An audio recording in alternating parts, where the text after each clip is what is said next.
My name is Ed Boyle, and I am Gallup's Global Practice Leader. And today I'd like to talk to you about re-engineering performance management. My role at Gallup is to lead our research and development initiatives and to study the most important topics that are out there in the workplace and the marketplace today. Today I'd like to cover three topics. First, I wanted to quickly tell you about how our citizens are doing in terms of overall feelings about the economy and the job market.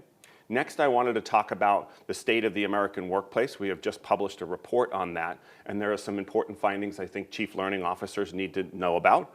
And then lastly, wanted to talk about most important topic that's happening out there, which is re-engineering performance management, and go into some ideas and some thought starters on what you can do to improve performance in your organization. First off, every night when Gallup is on the phones with people, not asking about how the president is doing or the economy, we're asking about the economy and healthcare and things that are important to our citizens. And since the election, you can see that our economic confidence is up overall.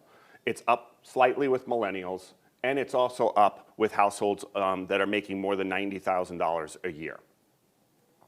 One of the causes of that is that the job market is actually improved. It's very active and strong. You can see here that there are folks out there that say now is a good time to find a quality job is 53% overall and 55% for millennials. Now that's the good news. The bad news is that about 51% of people that work at your company, if you're an average company, are out looking for a job today, and that number jumps up to 60% if you happen to have a millennial on board. So let's talk a little bit about the state of the American workplace. The first is that the American workplace is changing, but one thing that has not changed over about the last 12 years is our overall engagement. You can see 33% of Americans came to work engaged today. Engagement means that you're coming to work with an extra effort, giving discretionary input into things, having the courage to take on new responsibilities. And if your organization looks like a typical American company, only 1 in 3 of your people are doing that today. 51%, as I said earlier, are actively looking for a job. 35% report changing jobs within the last 3 years. So people are moving around quite a bit. And then one of the most startling findings is that 9 in 10, or 90% of people, actually switched jobs in order to take on a new career. So what's happening here is that people are switching jobs in order to develop themselves and not staying with organizations as part of their development. It's costing the American economy at least $500 billion a year. Gallup measures engagement using 12 specific items, and you can see that all 12 of them are listed up here. I'm only going to highlight a couple for the conversation today. The first thing is that most people came to work today, 60% of them actually could strongly agree that they knew what was expected of them at work. That means that 4 in 10 people are coming to work either unclear on what they're supposed to be doing, or more importantly, what they're supposed to be doing in which order. There are a couple here that I've actually highlighted here, which is only 4 in 10 people at work I have the opportunity to do what I do best every day. It's a startlingly low number in terms of people having the chance to really use their natural talents and ability at the job. There's someone who cares or encourages my development. Again, only 3 in 10 people are really strong in that area. And then, stunningly, only 30% of people have said in the last 6 months someone at work has talked to me about my progress. So it's not just that these 12 items are important, but they're extraordinarily important items from a learning and development standpoint that come to life as well. So when we talk to organizations about what they should be doing, we've tried to simplify things down into 4 areas of focus for your managers and your leaders. The first one is that you have to help people set clear expectations and priorities. You see the 60% there. Remember that 33% of people came to work engaged. If someone strongly agrees that their clarities and priorities are set, that number literally doubles in terms of engagement. So you will double your engagement by having people know what's expected of them and have clarity on which order they should be doing their work. Creating opportunities to learn and grow is number 2 on that list. So how do we make sure that the managers are giving their folks a chance to grow? 70% will be engaged. It's the most important thing that's out there is if I'm growing in my job, if I'm feeling like I'm doing what I do best, I am going to stay at my work and be productive. You have accountability listed there. You can get engagement to 50% simply by holding people accountable. Now there's a myth out there that millennials don't want to be held accountable, and that people at work don't want to be held accountable. What we've discovered in our research is not only do people want to be held accountable, but they want to make sure that everyone is equally being held accountable for the work that they're supposed to be doing. So you can have a real boost in engagement by making people accountable for hitting timelines, delivering what they're supposed to. And then lastly, that ongoing feedback and communication.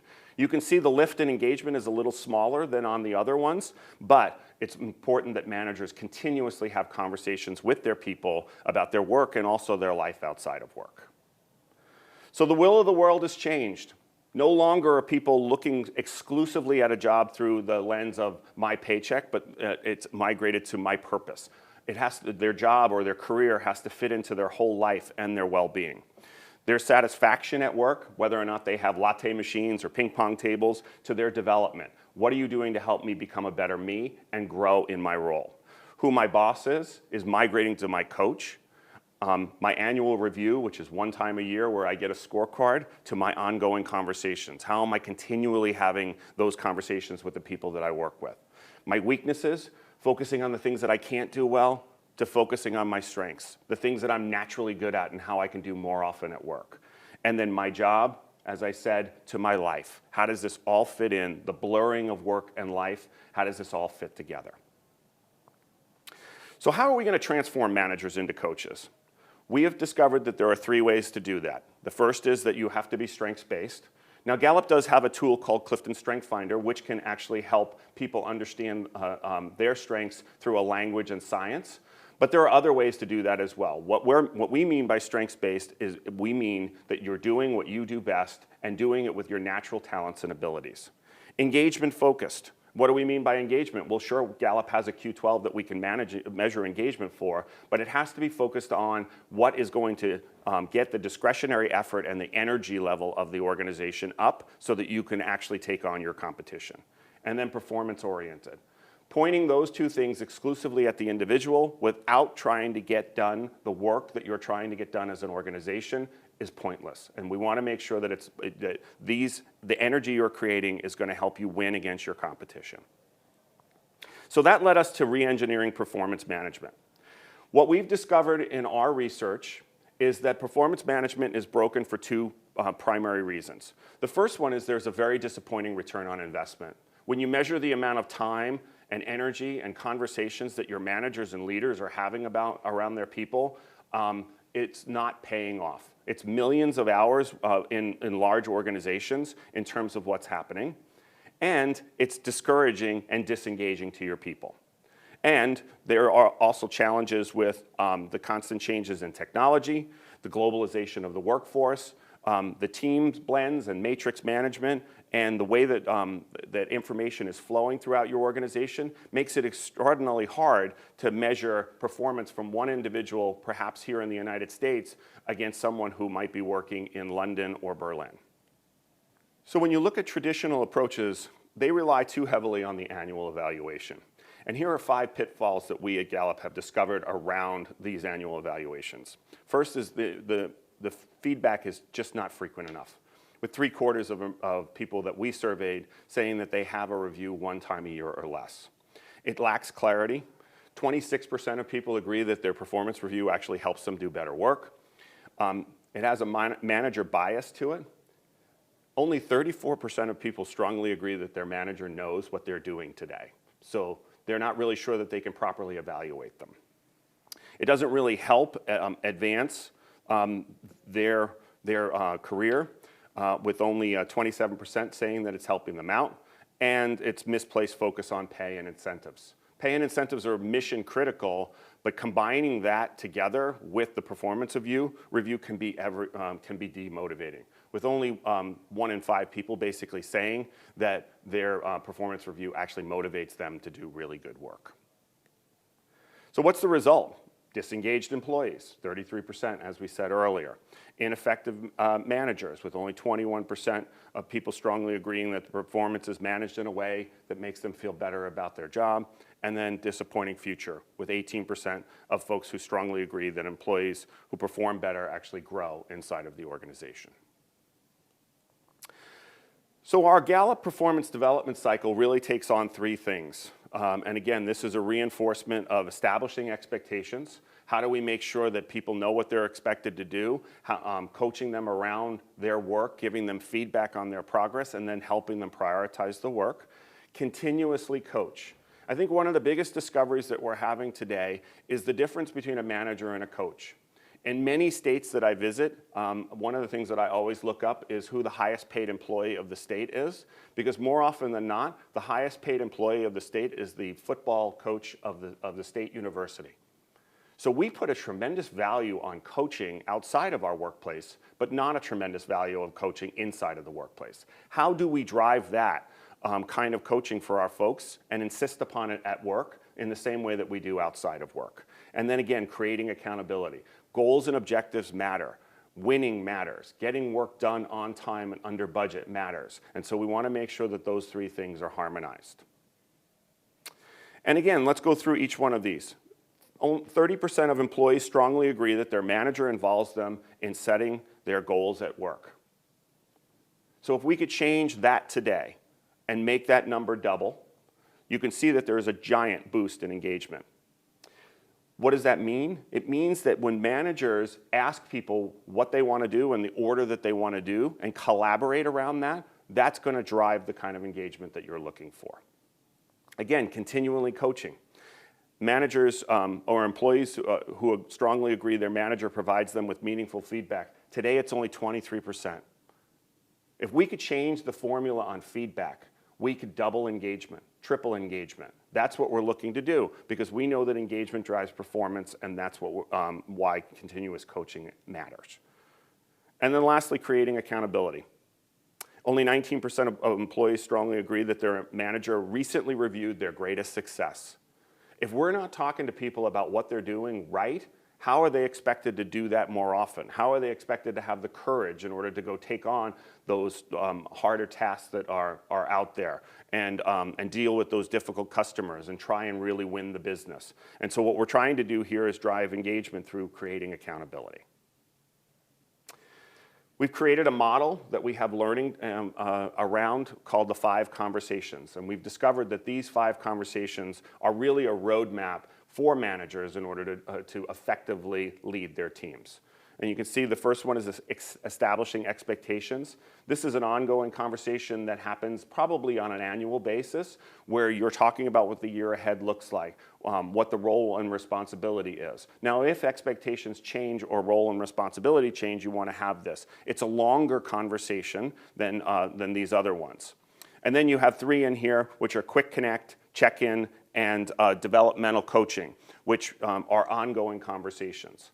A perfect example of this is a study that we just completed and for a quick connect. It's a little story. In France, at the beginning of the year, there was a law that was passed that said that you couldn't check your email on the weekends. And so Gallup did a study to see if the American people cared about that. And 88% were indifferent to checking their email on the weekend, and most people actually prefer staying up to date.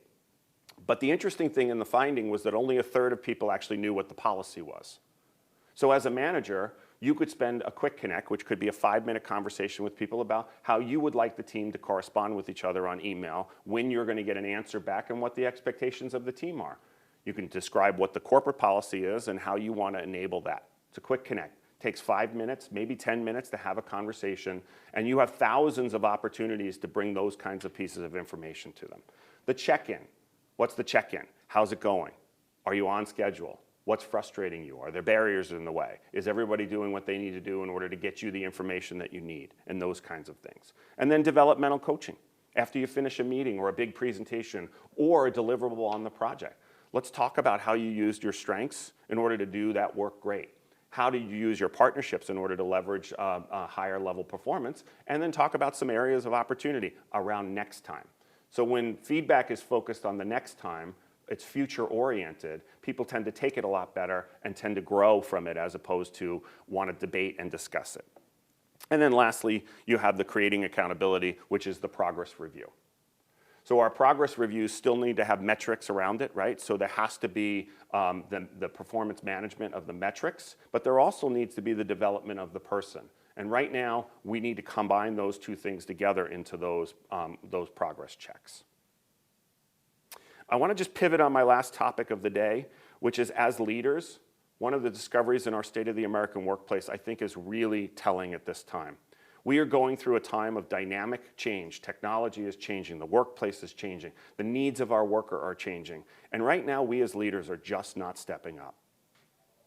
So when we ask people how they're feeling about the leaders of their organization, only 1 in 5 people think that the leadership of their organization is setting a clear direction. Only 15% are enthusiastic about the future of working for that organization. And only 13% feel that the leaders are effectively communicating with them about what's going on in the workplace. So I would say to you as leaders that if we're going to change the conversation about performance, if we're going to change the conversation about engagement, and we're going to keep those people who are all looking for a job to look for jobs and opportunities inside of your organization versus someone else's, we have to up our game. We have to create a future for them that is enthusiastic, and we have to do a much, much better job of communicating to people about why that future matters and where you fit into it. So what's the path forward? And again, there's a lot of complexity around this particular slide, but I wanted to simplify it down. So if you as a CLO are thinking, okay, what should I do about performance management? It really does come down to 3 principal things. The first thing is you have to figure out what's working and what's not. Do an evaluation on the existing ecosystem. There are best practices inside of your ecosystem, and there are certainly problems inside of it. What we want to do is try and find what are those best practices that we want to not throw away, and then how do we amplify or correct the things or re-engineer the things that aren't working there. The next thing is you have to assess your manager learning. You have to figure out what are the right opportunities for managers to learn. How do we create those opportunities in a fashion that might be classroom curriculum, electronic curriculum, or just-in-time nudges or input so that managers can do those quick connect conversations and really talk to their folks. And then the last but probably the most important one is you have to connect this to the metrics that matter in your organization. And how do you create those metrics? How do you ensure that your best performers are not just performing fabulous as an individual contributor, but they're really collaborative and they're also customer-centric and driving the output and the good of the organization? And when those metrics matter and you can create accountability around that, you're going to raise the standards of your workplace. And by doing so, you'll outperform your competition.